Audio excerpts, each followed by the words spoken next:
Ya, rápidamente mi presentación va a tratar sobre los tres campos de hielo más grandes de Patagonia, que son el Campo de Hielo Norte, Campo de Hielo Sur y Cordillera Darwin. Y dentro de estos campos de hielo me voy a referir a los glaciares más grandes en cada uno de ellos, que son el San Quintín en el Campo de Hielo Norte, el Pío 11 en el Campo de Hielo Sur y el Marinelli en Cordillera Darwin. Y respecto a estos tres glaciares, me voy a referir a distintas dinámicas de lagos glaciares que se han formado o que han desaparecido, ¿ya? Y a través de ejemplos que les voy a dar de expediciones, de experiencias que yo he tenido en estos lugares, vamos a mostrar un poco para que usted entienda cuáles son las dinámicas que tienen los glaciares en Patagonia y las transformaciones profundas que se están ocurriendo por efecto del cambio climático. Entonces, vamos a empezar rápidamente. Aquí tenemos los tres campos de hielo, ¿no es cierto?, que acabo de mencionar.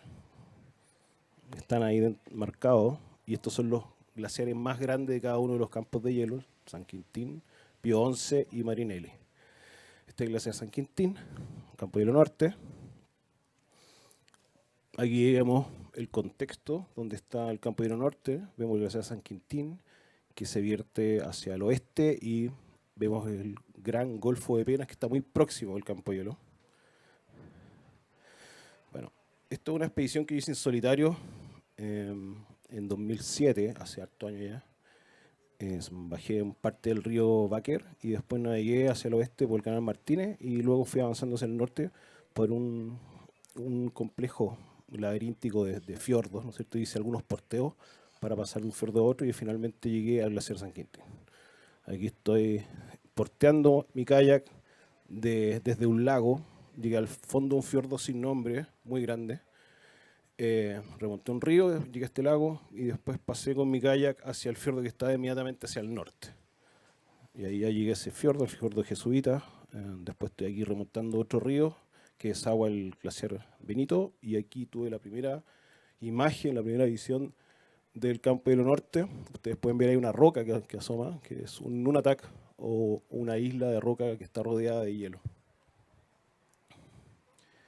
Y esa era la ubicación del nunatak que estaba mirando. Bueno, aquí está cortada la imagen.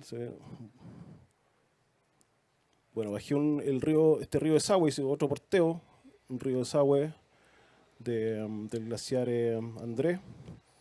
Después remonté un sector del istmo de Ofki, que son tierras muy bajas, es un mallín pantanoso. Uno puede estar a 5 kilómetros de la costa y está a una altura de pocos metros sobre el nivel del mar.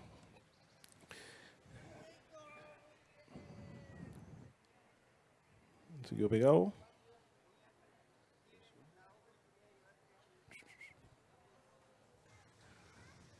Entonces, les puedo responder algunas preguntas sobre eso. Mientras tanto, ¿no? Si tienen alguna pregunta sobre toda esa expedición, no sé, qué, cómo, no sé.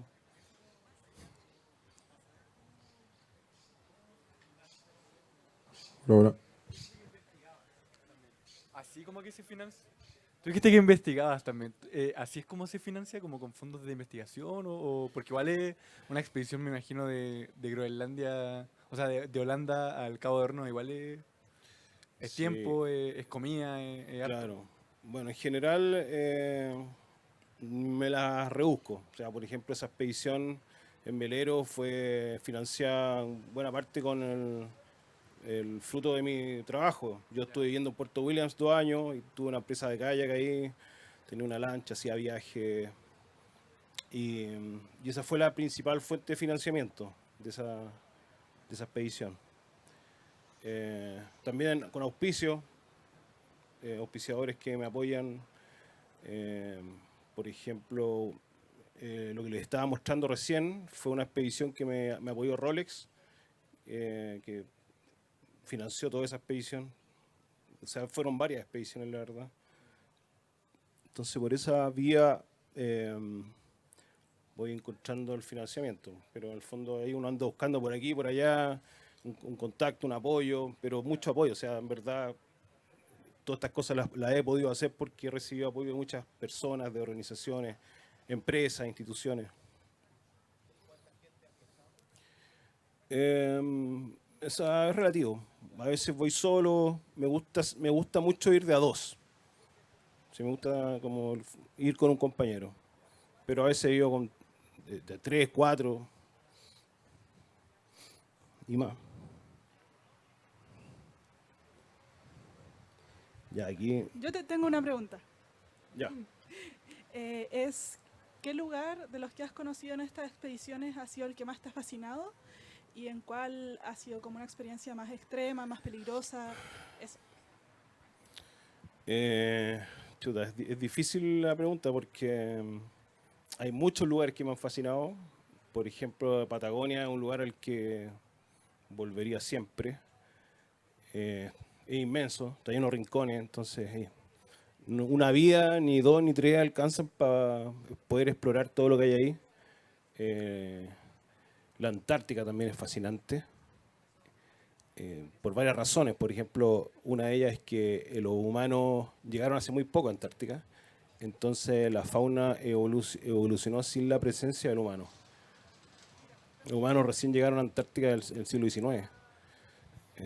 Entonces no reconocen al humano como un depredador y por lo tanto uno puede tener un contacto muy íntimo con la fauna. O sea, por ejemplo, yo tengo una foto que estaba en una pingüinera tomándole fotos a los pingüinos y de pronto llegaron dos pingüinos y se acostaron arriba de mis piernas como a dormir, ¿no?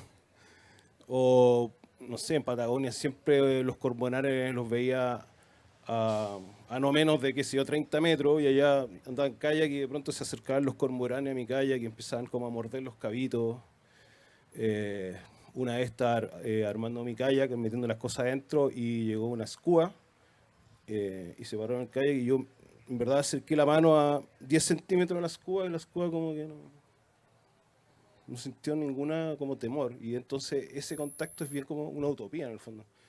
Y además la fauna es ebulliente en la península antártica, o sea, ves permanentemente pingüinos, focas, ballenas, todos los días, en cada momento.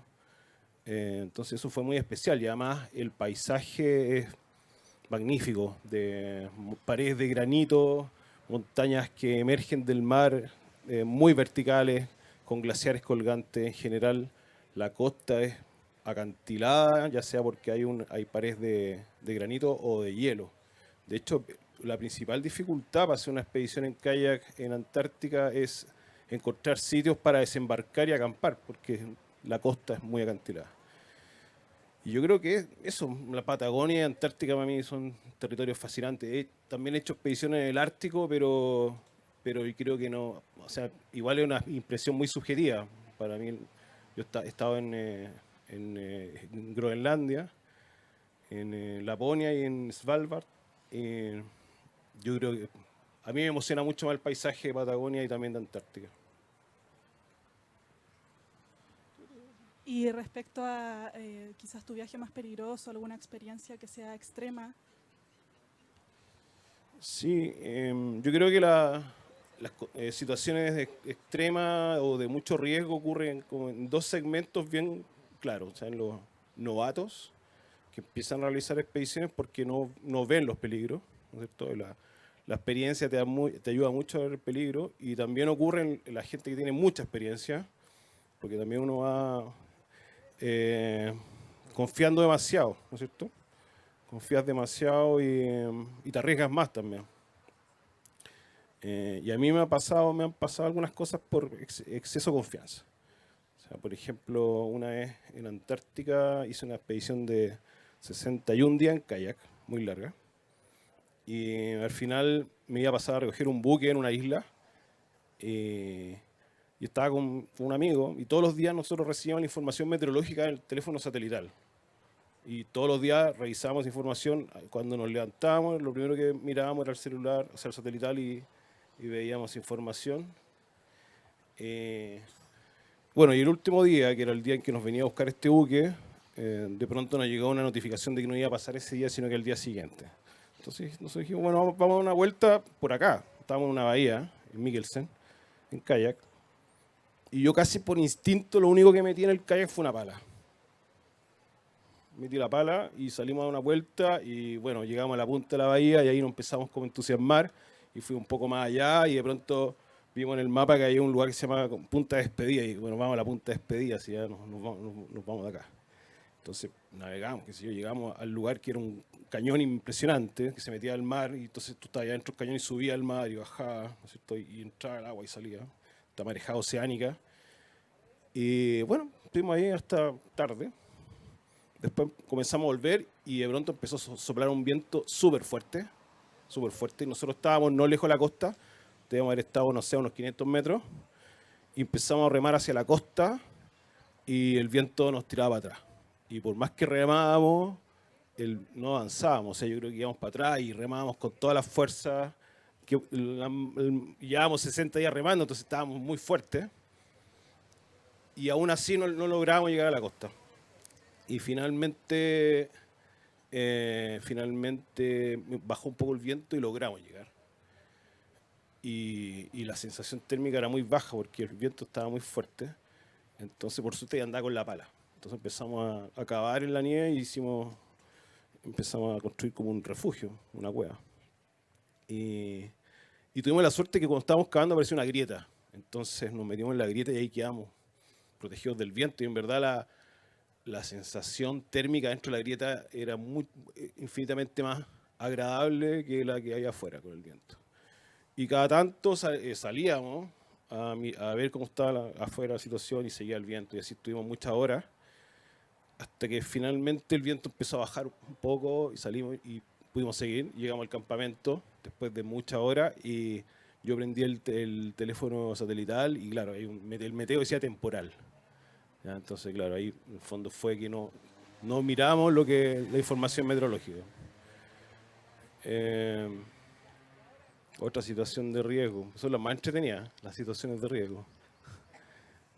Una vez algo parecido también. Estábamos en el Golfo de Pena, en la costa norte, y queríamos llegar a unos islotes que tenían unas colonias de pingüinos bien impresionantes, porque los pingüinos estaban dentro de un bosque, ¿ya? Y construían sus nidos entre medio de los árboles, algo que no es común de ver.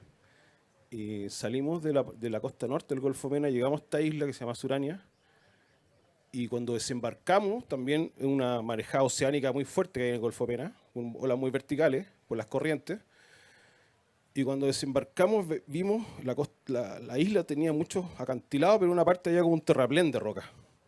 Entonces nos acercamos y nos dimos cuenta que la ola nos podía tirar con el kayak hacia afuera, y cuando la ola llegara lo más arriba, nosotros rápidamente nos bajamos del kayak y quedamos en la isla. Pero lo que no pensamos es que después íbamos a tener que salir por ahí mismo. Y bueno, sacábamos fotos de los pingüinos, qué sé yo, se estaba haciendo tarde. Y cuando quisimos volver al mar, había bajado la marea. Entonces, en la resaca de la ola se formaba un remolino con un hoyo gigante, porque este terraplén de roca terminaba con una pared. Entonces ahí se formaba un remolino. ¿Y qué pasaba? Que la ola cuando entraba, nosotros no podíamos salir con el nivel de agua alto porque cuando estaba entrando la ola no podíamos ganarle a la velocidad de la ola saliendo con el kayak. Entonces, por lo tanto, teníamos que entrar al mar cuando la ola estaba bajando. ¿Y qué tuvimos que hacer? Agarramos los kayaks y tuvimos que cruzar la isla, porteando los kayaks hacia el lado que estaba protegido, y empezamos a remar hacia la costa y se nos hizo de noche. El camino se nos hizo de noche y no sabía nada. O sea, yo me acuerdo que de reojo veía como el perfil de una cumbre, pero si miraba directamente a esa cumbre no la veía, como que hay una parte del ojo del perfil donde la vista es más aguda de noche. Ahí me di cuenta.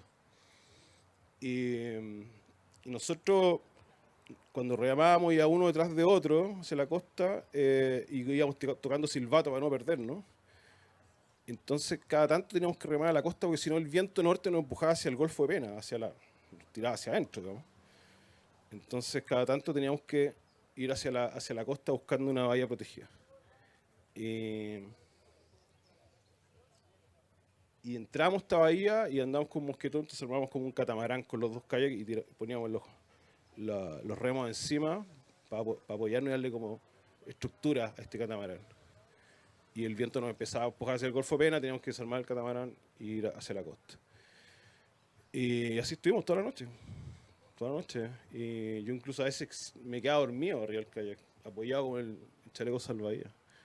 Y finalmente empezó a aclarar y ahí ya pudimos acercarnos a la costa, que estaba llena de rompientes, y ahí nos dimos cuenta que pudimos dimensionar la ola en la que estábamos, que era una marejada así gigantesca, con olas oceánicas muy grandes.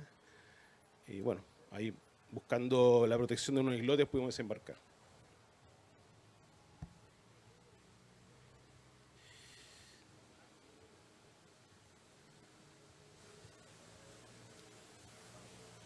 Otra pregunta.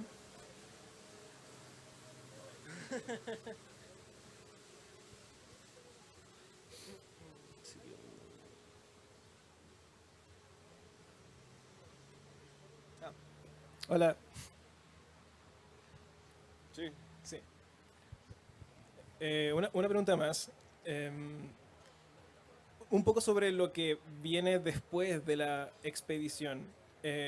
Toda la información, las imágenes, la experiencia en general, ¿eso después es publicado o no lo publican? Y si es así, ¿en dónde se difunde toda esa bitácora de expedición que realizan? Sí, se publica en distintos... depende de la expedición, desde, qué sé yo, publicaciones especializadas en expediciones, como por ejemplo hemos publicado en la revista Desnivel, en Explorers Journal de Estados Unidos. Acá en Chile no hay muchos espacios para publicar ahora, lamentablemente. Como que han desaparecido los medios escritos, ya queda muy poco, entonces. Pero en otros países todavía hay cultura de leer revistas, de revistas especializadas. A veces hemos publicado también en libros. Por ejemplo, yo hice algunas expediciones siguiendo la ruta de un explorador estadounidense que se llama Rockwell Kent, y se hizo un libro sobre él y ahí publiqué un capítulo con una expedición. También algunas expediciones han colaborado con publicaciones científicas que se han publicado en revistas científicas indexadas. También a veces hemos hecho documentales de las expediciones, sí, en la prensa, sí, hay distintos como canales de difusión.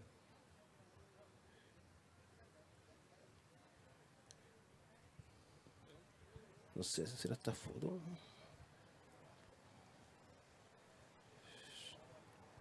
Cuidado. Ya. Ahora apareció la foto. Ya.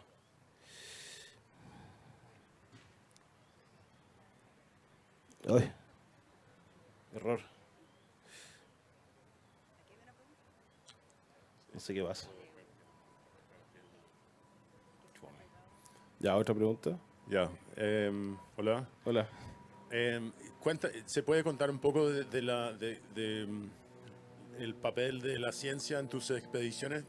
Por ejemplo, en los Estados Unidos hubo un grupo que se llama como Adventures and Scientists para la conservación. ¿Tú colaboras con científicos? ¿Cómo lo ves ese aspecto cuando planificas expediciones? Sí. O sea, a veces uno accede a lugares de difícil acceso y es una oportunidad para levantar información que puede ser útil para líneas de investigación que se están desarrollando en esos lugares. A veces incluso solamente fotografías pueden ser súper útiles, ¿ya? A veces también hemos tomado muestras, hemos entrado en contacto con científicos que sabemos que están haciendo investigación en lugares a los que vamos a ir y les ofrecemos, ¿no?, realizar algunas acciones.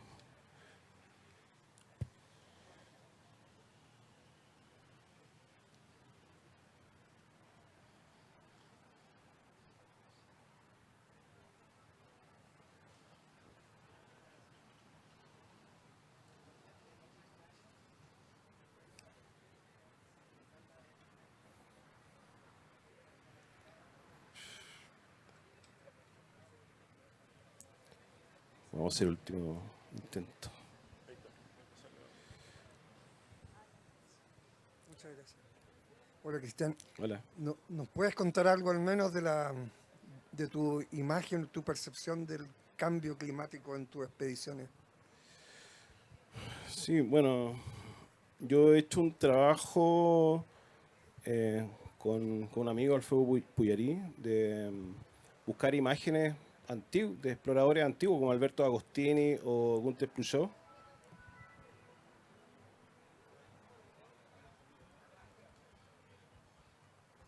Y sobre todo Alberto Agostini, y hemos ido en busca del lugar donde fueron tomadas esas fotos hace un siglo. Y, hemos elegido fotos que tienen glaciares y que también tienen un valor estético porque tienen, por ejemplo, elementos en distintos planos, ¿no es cierto? Primer plano un árbol, después el mar, un glaciar atrás. Y bueno, hemos ido a esos lugares y ahí uno ve el tremendo contraste que hay entre la fotografía de hace un siglo de glaciares que han retrocedido 15 kilómetros, como por ejemplo el glaciar Marinelli. Y hay también elementos del paisaje y eso es sorprendente, elementos que permanecen, o sea, un árbol que estaba ahí hace un siglo cuando el glaciar estaba 15 kilómetros más adelante, todavía está ese árbol ahí y no ha crecido tanto. En algunos casos, rocas que están apoyadas en el suelo, que perfectamente cualquier persona podría haber movido, están exactamente en el mismo lugar. Y también algo que llama mucho la atención es el avance de la naturaleza. ¿Ya? O sea, de pronto un lugar donde hay un glaciar, ahora lo que vemos es un bosque muy compacto, muy vigoroso, creciendo. Entonces también uno ahí reflexiona sobre el humano y el humano, obviamente nosotros somos animales y somos parte de la naturaleza. No es que nos relacionemos con la naturaleza, sino que somos parte de ella. Y uno ve que la naturaleza es oportunista.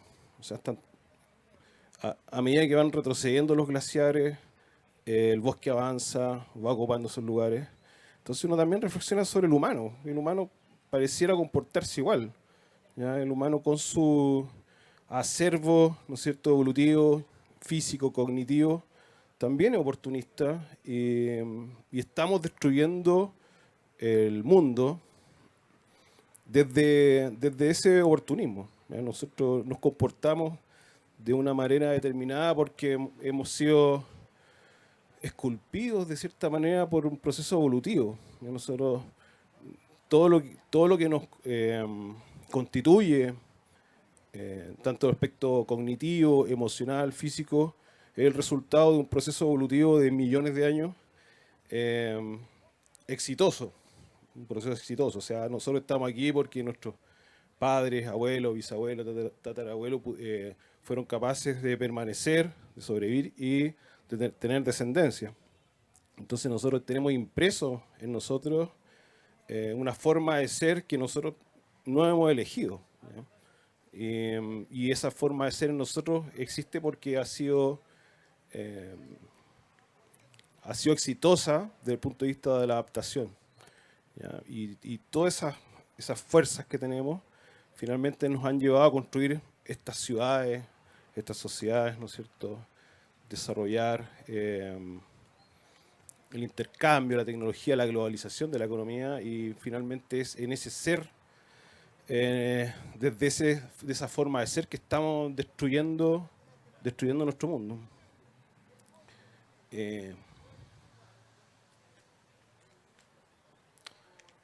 Nosotros en nuestras expediciones siempre pasamos por Punta Arenas y ahí en la Plaza Muñoz Gamero hay un monumento a Magallanes. ¿Ya? Y está Magallanes parado en la proa de su arco y tiene a ambos lados, él va pasando por el estrecho, el monumento representa a Magallanes cruzando el estrecho, ¿no es cierto? Y a un lado tiene a un tehuelche, ¿ya? Que es el que habitaba, él, desde su perspectiva, el que está en Patagonia, ¿no es cierto? Del estrecho hacia el norte y a su lado izquierdo tiene un Selknam. Entonces también eso nos lleva un poco a la reflexión un momento de que bueno, todos estos seres eran exploradores, ¿no es cierto? El humano es un explorador por esencia. Y estos primeros humanos que llegaron generaban un impacto gigantesco en el ecosistema. La extinción de la megafauna fue muy rápida a partir del momento en que llegan los humanos a ese territorio. Pero finalmente se genera una relación de equilibrio entre el humano y la naturaleza, ¿ya? En el sentido de que en la medida que los humanos depredan en exceso, ¿no es cierto? Por ejemplo, el guanaco o fuente de alimento, esa fuente de alimento empieza a desaparecer y el humano entra en un periodo de hambruna, ¿no es cierto? Y los equilibrios se vuelven a restablecer, que es finalmente lo que pasa en todos los ecosistemas. Ya, pero con Magallanes pasa algo distinto, porque Magallanes su viaje lo hace en un momento en que se están realizando estos grandes viajes oceánicos, Vasco da Gama, ¿no es cierto? Los portugueses que van a la India, sudeste asiático, y a partir de estos grandes viajes empieza un proceso de globalización de la economía. Y esa globalización rompe esta dependencia directa entre las comunidades y los ecosistemas, porque llegamos a un punto en que yo puedo producir algo estando en un lugar que demanda la economía global, y la economía global me va a mí a proveer de aquello que necesito. Entonces yo, por ejemplo, puedo estar en un lugar y destruirlo completamente porque lo que estoy destruyendo es algo demandado por personas que están a miles de kilómetros, y desde esos lugares también me va a llegar todo lo que necesito.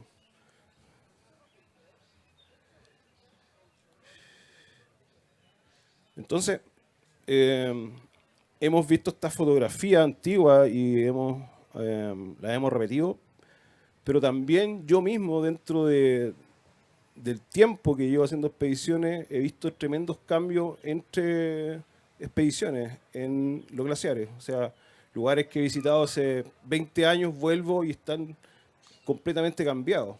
Entonces, son cambios que ocurren en una escala de tiempo que la vida de un humano es insignificante dentro de la escala de tiempo planetaria, pero sin embargo dentro de la vida de un humano uno puede observar estas tremendas transformaciones en el paisaje.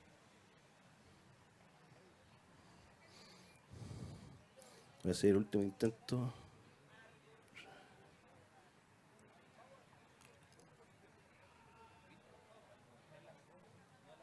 Sí, eso voy a hacer. Sí. Colapse. Ya. Vamos, que se puede.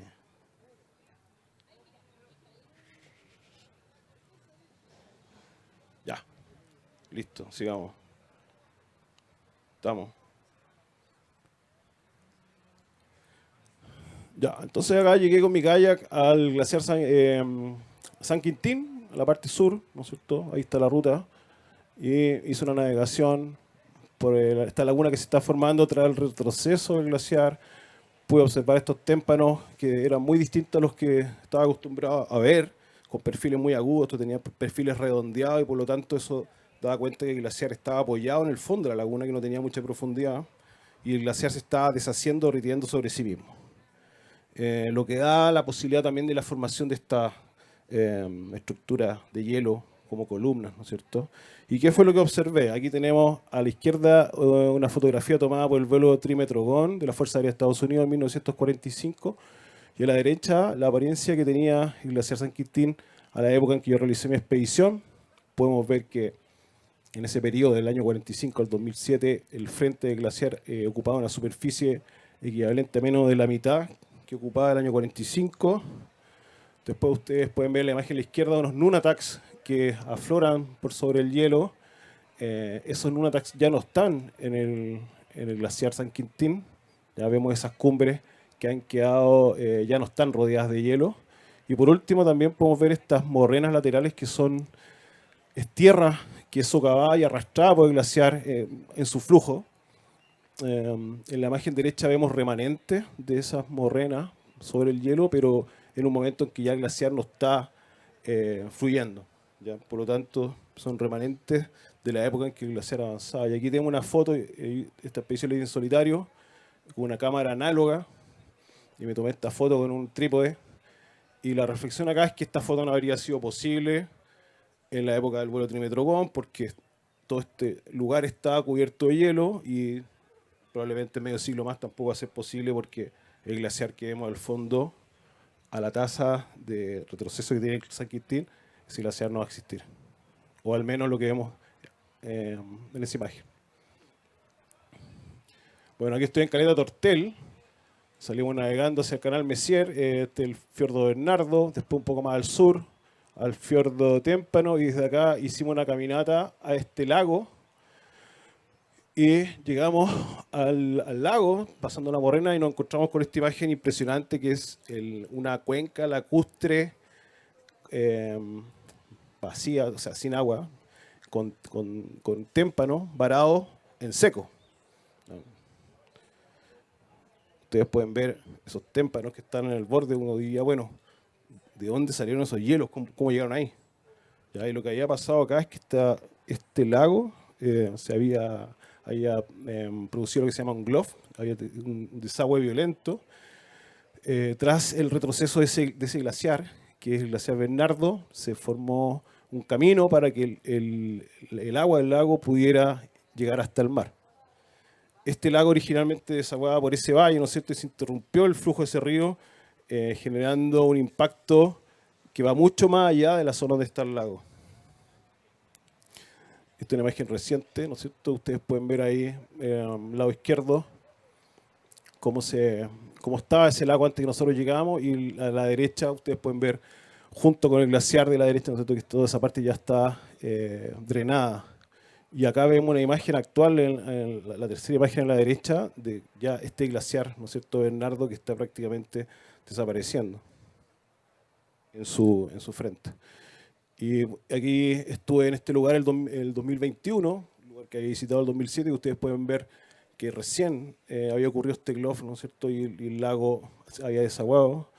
Y en la imagen del 21 ya vemos que esa parte que quedó, que antes estaba sumergida y que ahora no lo está, ya había una colonización de líquenes y musgo, y también al fondo se ve la diferencia en el rectángulo más pequeño de el glaciar Bernardo, cómo ha ido desapareciendo.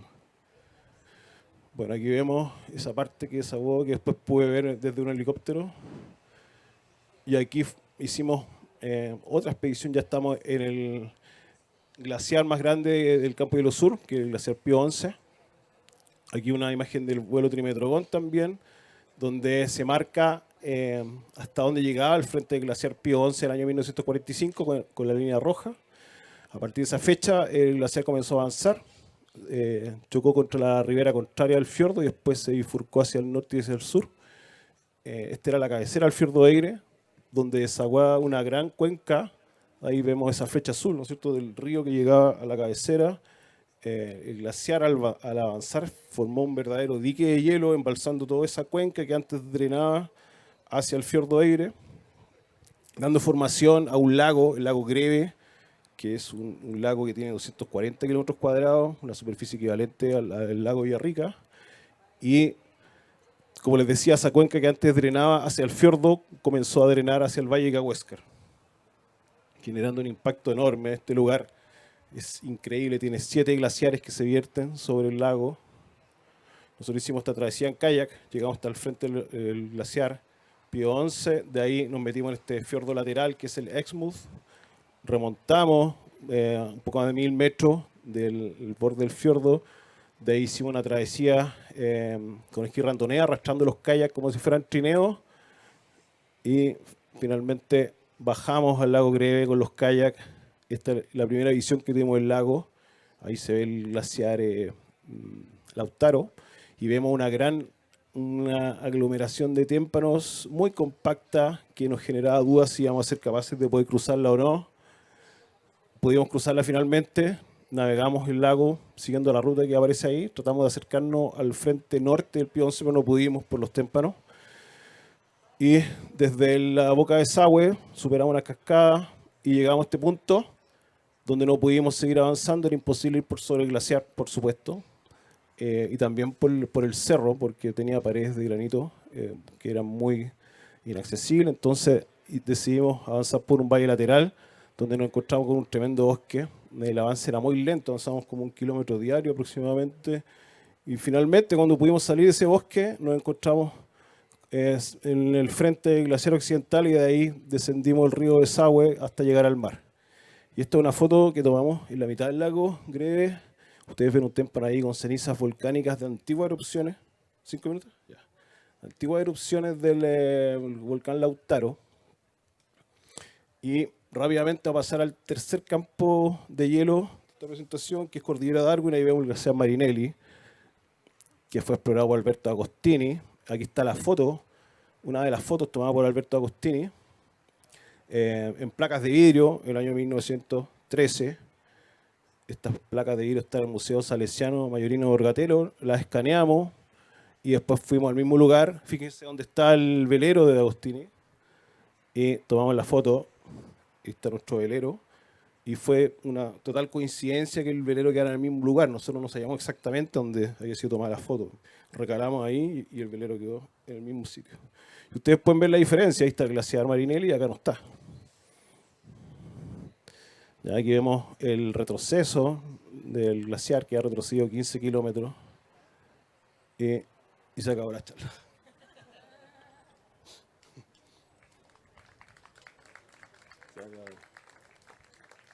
A ver, quizás un poco más.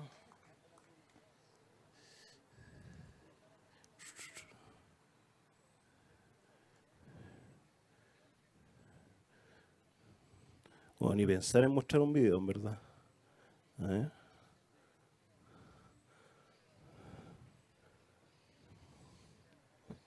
Bueno, no sé si hay alguna pregunta.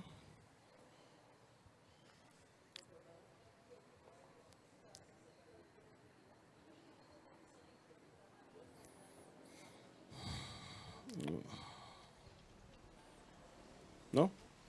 Sí.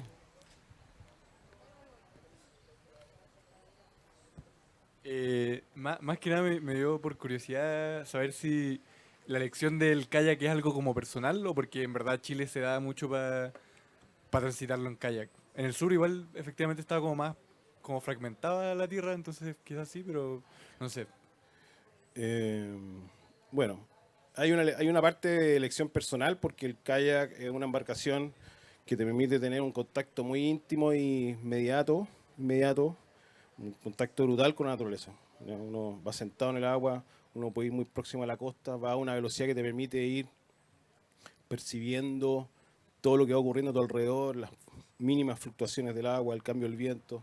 Entonces es una embarcación que como que te obliga a conectarte con la naturaleza. Es muy distinto a lo que pasa, por ejemplo, cuando uno hace una expedición en velero o para qué hablar en lancha, ya que tú pasáis rápido y no lográis compenetrarte con lo que está pasando en tu entorno. Ya, eso por un lado, y también aparece en algunos casos como un medio estratégico para poder llegar a lugares donde no pueden llegar otras embarcaciones. O sea, por ejemplo, yo puedo remontar un río. Bueno, a todo esto estamos viendo un video de esa expedición al lago Greve. ¿Ya? Entonces yo puedo remontar un río, cruzar un lago, portear el kayak por una montaña. Bueno, también esta expedición se podría haber hecho con packraft. Lo que pasa es que en la época, estamos hablando de una expedición del 2007, no existían, básicamente. Ya que quizás sería lo más lógico hacerlo con packraft, pero ocupamos el equipo que existía en la época, los kayaks. Por ejemplo, la cámara también que llevamos era una cámara de este porte con cassette, ¿ya? Que no existían las cámaras digitales. ¿Qué pasó el video? ¿Se cortó? Ahí está. Entonces aquí vamos, ese kayak es un kayak que elegimos el diseño porque es muy versátil y muy fácil cambiar el rumbo y para andar entre medio de témpano es ideal. Es un kayak híbrido, que es una combinación entre un kayak de travesía y un kayak de río. Y nosotros, bueno, aquí vamos navegando de Puerto Edén hacia el glaciar Pío 11 con Mario Sepúlveda. Ahí ya estamos en la cabecera del fiordo Eire y ahí vemos el glaciar Pío 11, que es enorme, tiene 9 kilómetros de frente de lado a lado y 80 metros de altura al frente.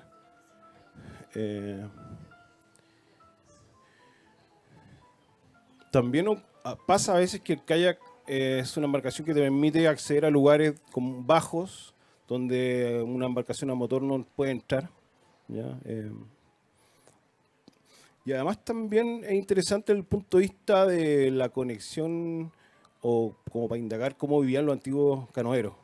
¿Ya? Porque cuando uno anda en un kayak se enfrenta a las mismas dificultades que tenían ellos. ¿Ya? Llega a una punta, corre el viento, hay una corriente, busca un lugar para desembarcar, no lo encuentras, de pronto aparece un lugar, desembarca y ves ahí un corral de piedra de los Cahuéscar. Entonces de alguna manera uno puede conectarse. Bueno, obviamente ellos no andaban con traje seco, andaban desnudos, digamos, ¿ya? Con unas embarcaciones muy de corteza de árbol, ¿no es cierto? Pero sí uno logra de alguna manera imaginar, en algún sentido, lo que puede haber sido vivir así. Y los canoeros llegaban hasta lugares como el Cabo de Horno, o sea, en unas embarcaciones que hacían de corteza de árboles. Impresionante, solo imaginarlo. Bueno, y aquí llegamos al fiordo Exmouth y vamos subiendo con los kayaks. Vamos remontando, ¿no es cierto?, tirando los kayaks. Buscando llegar a la meseta del Campo de Hielo Sur. Aquí ya estamos muy cerca de llegar. Y ahí ya vemos el fiordo por el que llegamos navegando, que es el fiordo Exmouth. Y condiciones de tiempo muy malas. Aquí ya estamos en la meseta. En general lo que más ocurría es que llovía. Llovía más que nevaba. Y ahí las condiciones de mucha humedad. De ahí vamos arrastrando el kayak con el que llegamos navegando. Ahora lo vamos arrastrando como si fuera trineo. Y vamos ahí con nuestro equipo de montaña y de kayak cruzando la meseta Caupolicán, en Campo de Hielo Sur. Ahí dejamos la cámara con un trípode.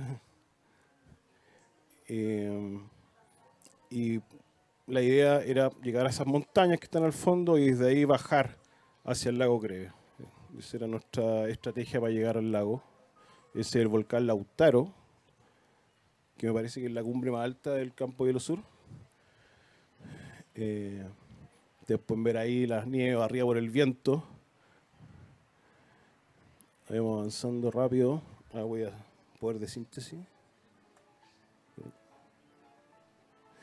Aquí vamos ya remontando esa cordillera.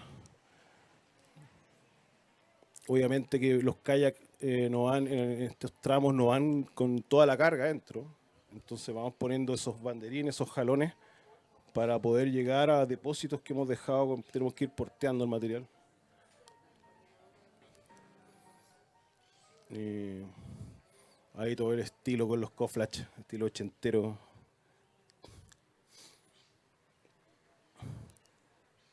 Vamos arrastrando la cuestión, vamos llegando a un portezuelo. Llegamos al portezuelo y ahí nos agarró un temporal de nieve. Ahí quedamos enterrados. Ahí está la carpa, que algo de la carpa queda arriba de la nieve. Tuvimos que hacer un hoyo para poder salir de la carpa, como un túnel. De aquí vamos bajando con los kayaks, haciendo anclajes en la nieve con estaca y bajándolos con cuerdas. Que fue un día muy intenso de bajada. Después de la nieve llegamos al bosque, seguimos bajando. Y ya estamos en el objetivo, que era el lago Greve. Y ahí vemos el glaciar Lautaro. Y vemos acá uno de los brazos del Pío XI, el más pequeño. Y algo que fue bien impresionante en este lugar, que encontramos una colonia de huemules.